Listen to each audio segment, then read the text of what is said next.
Daily Bible and Gospel Readings. A reading from the book of the prophet Ezekiel, chapter 16, verses 1 to 15, 60, and 63. The word of the Lord came to me, Son of man, make known to Jerusalem her abominations.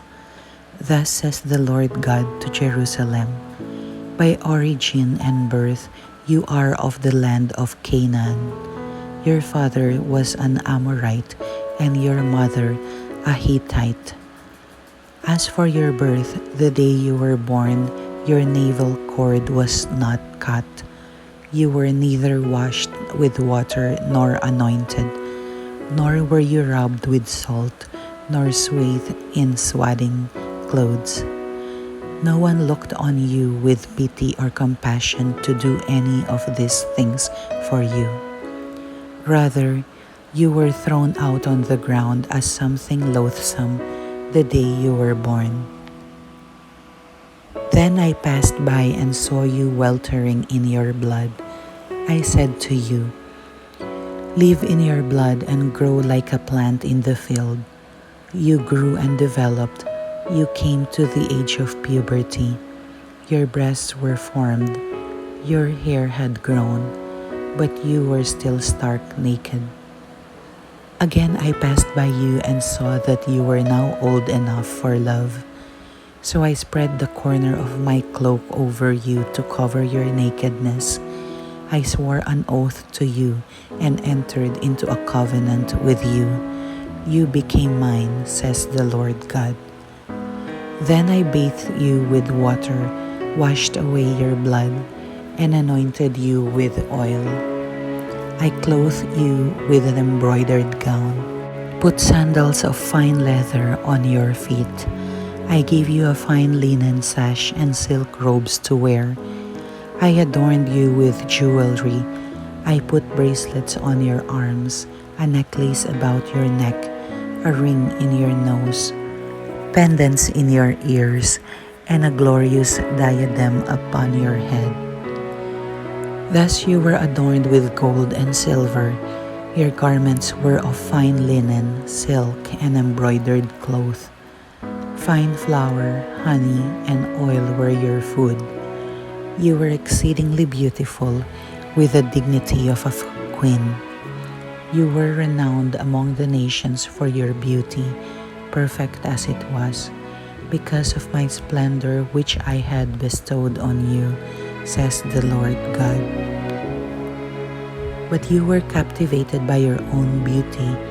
You used your renown to make yourself a harlot, and you lavished your harlotry on every passerby, whose own you became.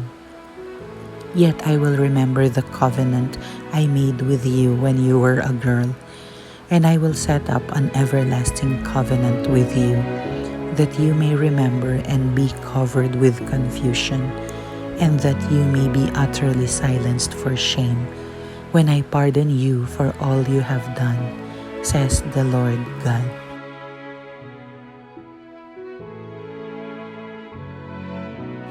Daily Gospel. From the Gospel according to Matthew, chapter 19, verses 3 to 12. Some Pharisees approached Jesus and tested him, saying, Is it lawful for a man to divorce his wife for any cause whatever? He said in reply, Have you not read that from the beginning the Creator made them male and female and said, For this reason a man shall leave his father and mother and be joined to his wife, and the two shall become one flesh. So they are no longer two but one flesh. Therefore, what God has joined together, man must not separate.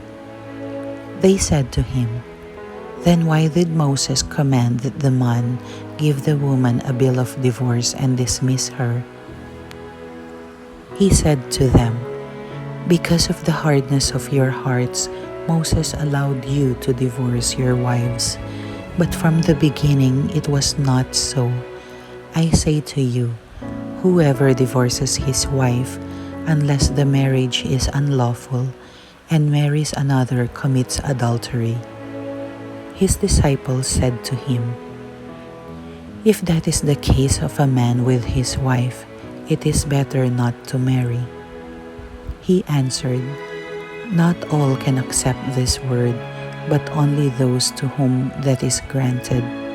Some are incapable of marriage because they were born so, some because they were made so by others, some because they have renounced marriage for the sake of the kingdom of heaven. Whoever can accept this ought to accept it."